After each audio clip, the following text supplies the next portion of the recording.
Wala whatsoever. I asked the Gen today, before I came here, because I was asking sinong gustong sumama, anong gusto kong makita, ano yung basis ng 200 pesos, yung 100 pesos na pinasa namin dito, ang daming exemption sa mga maliliit na negosyante para hindi sila tamaan.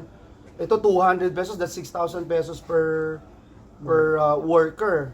Kung 5,000 yung tao mo, times 2,000 yun, a month. 6,000 a month. So, bigyan naman ng false hope ang ating mga Exactly. That's what I am worried about. I don't want to give false hopes to our workers, manggagawa. Yung iba nandyan, nagrarally. Yung iba nga calling for the Senate to adopt. What do we adopt? Sir, message sa House. Yun ang message ko, kaya ako nagpunta rito kasi baka wala naman akong access sa kanila eh. Hindi naman ako leadership or whatsoever. Kaya gusto ko lang malaman bakit. Tapos everyone's calling us. Di ba? And as I mentioned last week, di ba? This might be a move to really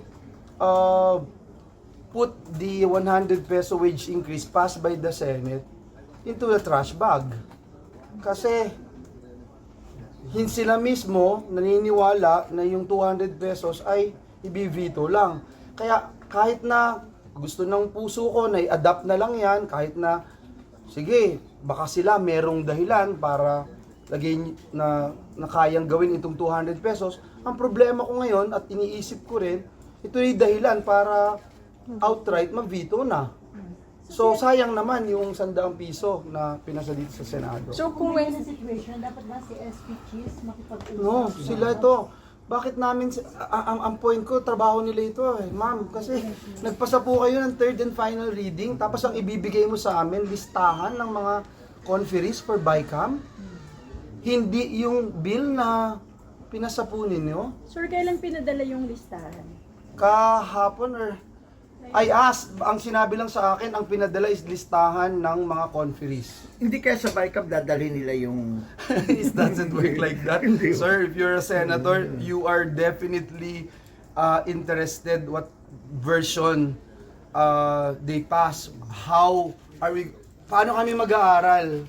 Paano namin aaralin na hindi babagsak ang ekonomiya, hindi magsasara ang mga negosyo? Balanse ito, may basihan itong 200 pesos. Hindi po pwedeng you just pick up a figure and hindi mo pinag-aaralan. But sir, sa ngayon kaya pa until by Wednesday?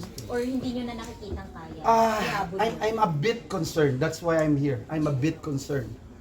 Kaya namang kayanin, etc. But again, you look at the schedule tomorrow for CA. Maghapon yan. Pati yung schedule ng CA on Wednesday, maghapon yan. And remember, we're scheduled to convene as an impeachment court. Dito lang sa mga issues na ito, na napag-usapan na natin before. Manifestation pa lang took them 2-3 hours sa floor. Can you imagine how long it's going to take for us to debate on a lot of things, di ba? So it's in danger of not getting passed? That's my point. Kaya ako nandito.